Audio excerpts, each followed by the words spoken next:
a video on making some pasta. So, as part of the 10 simple ingredients, I just want to make some pasta using bread flour. And really, you're supposed to use 00 flour. But I remember, and I just checked, well, actually checked for once, that Pierre Kaufmann uses bread flour to make his pasta. Eggs and strong bread flour. He puts in the oven.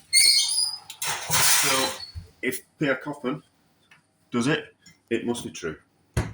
So, but we're going to find out, aren't we? So, I suppose we should have mixed up the eggs before we started. But, you know, Pierre Kaufmann wouldn't have done that, would he? Well, I don't know. Never worked with him. Worked with a chef who worked with one of... No, I would... Now, how do you describe people? So, I worked with someone who worked with Pierre Kaufmann, and he worked with Pierre Kaufmann when they went from 2 Michelin stars to 3 Michelin stars. So, I presume in the early 1990s. I don't know when he got his 3rd star. Now, would I regard... I liked the chef that I worked with. I wasn't entirely sure he liked me.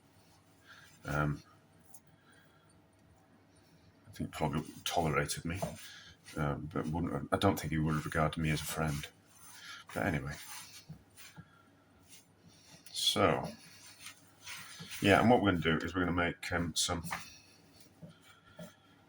I'm not going to roll it out into spaghetti or tagliatelle, or we're just going to do some. We're going to use the pasta board again, but I was thinking it's all very well having a pasta board like I got for Christmas, but I mean, it wasn't expensive, but not everyone's got one of those, right? Not everyone wants to invest, so I bought something that might be able to be used as an alternative.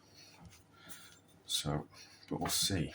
So I'm not adding any salt to this pasta dough because it draws out the moisture from the egg and makes the dough sticky, which is not what we need. So we'll season the pasta water, but we're not going to season the pasta dough. So, like I should know this. I should have known it for years, but no, I always assumed that you just season everything. Not always. The same with something like a hash brown or like a potato cake or any kind of potato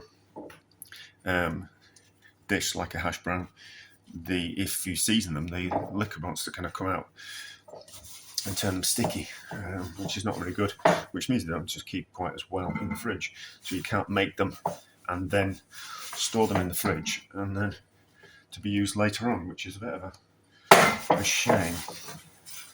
Same with gnocchi and things like that, you know, like you shouldn't be. If you're going to season it, the moisture starts coming out of it, which is not what you want. So, right, I've got sticky dough on my hands. We need to give this a knead for, I don't know, a couple of minutes, just to kind of get it coming together. Kneading on top of my board, on top of my cooker is not a good idea. It was a little bit sticky, but I don't think I'm that bothered about that. We can always add a little bit more flour as we go. As the dough will hydrate as we work the flour into the egg and give it a knead. So that is the idea behind resting things. It's not to relax the gluten as such. It's more a case of making sure that all the liquid is completely absorbed into the flour. Same with bread, same with pastry. And I assume, although assumptions make fools of us all, it's the same with pasta dough. It doesn't need to be incredibly smooth dough because we're not going to turn it into spaghetti or noodles or whatever you want to call it, whichever shape that you're going to be. So it doesn't need to be, it can be kind of quite rough. But that's coming together all right, isn't it? It's not sticking to the board, it's sticking to my hands. But that is the nature of pasta and pastry and bread.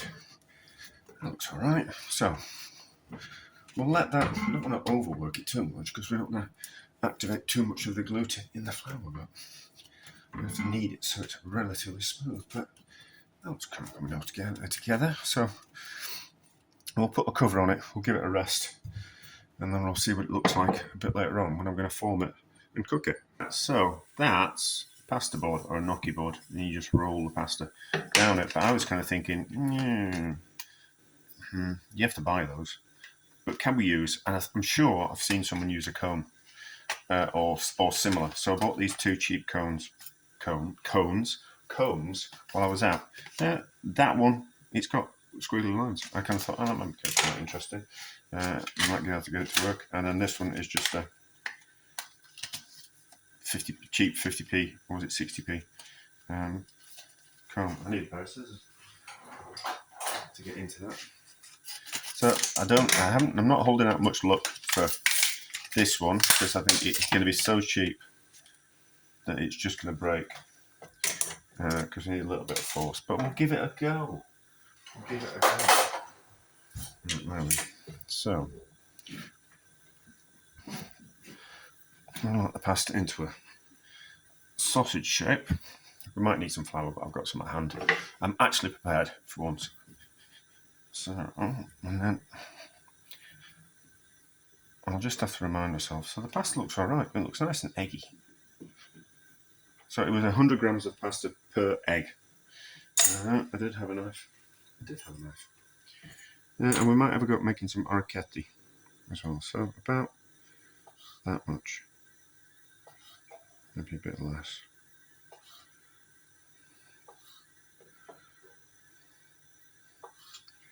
We'll just do a few. See if we can get the knack of this. So a little bit of dusting the flour on the pasta board, and then what you do is you just simply, no recording on me, yes we are. We just simply roll down it like that, and then you get those nice little pasta shapes, But you don't need the whole board. Just like that. That's enough of those. So that's how you do that. Can we do the same with these? So instead of spending a fiver, can we spend 30p? Ish. That kind of works, doesn't it? Yeah, that works, doesn't it? And if so it's deeper ridges as well. So if we look at that, that's kind of quite deep ridges. So we don't need to buy one of those. We can use one of these, which fits in with what I like. If we can. So yeah, it was the guy from. It's something that I've always believed anyway, but it was the guy from Mythbusters. I've forgotten his name, and he said that if you're going to start a hobby, you should start as cheaply as possible. Buy yourself cheap equipment, and then when it breaks, buy yourself better. Because when you start a hobby, you're not necessarily going to stick with it. So if you're going to spend £1,000 on something, but you can buy a cheap version for 100, you start with £100 version. I see if you actually like the hobby. So buying one of those, I think, spot on. How does it work with this one? Because you might have one of these around the house. Yeah, still, it works with that. It just needs a little bit of a dusting with flour, but works with that as well. So it does the job. Could do to be a little bit longer in the prongs, but it does the job. Not reinventing the wheel here, are we? But you get the idea. No, you just need to be careful with the flour, because it wants to slip. But we're not. It's not rocket science. This is it, And if we use the, it'll be the wrong sauce for the wrong pasta. Well, there is sauces for pasta and pasta for sauces. I don't follow those rules because I'm not Italian and I'm not in Italy. And there's no one standing over me telling me I should do it. So you get the idea. That works, does that? So I'll do a few more, and then it's not gonna. Oh yeah, we'll what call it? We'll cook the pasta and then we'll and we'll have it in a bit of sauce as well, which might be part of a bigger video, but we'll kind of see. But anyway, so it certainly works, doesn't it? We're going to have a go at orecchiette, aren't we? So I can't remember how to do these. It's been a while. Yeah, that kind of works. So I haven't got a suitable knife, but no. No, not really. Not with this palette knife. It needs to be something a little bit more rigid. I don't think I've got anything. I'll have to scour the charity shops. See what I've got.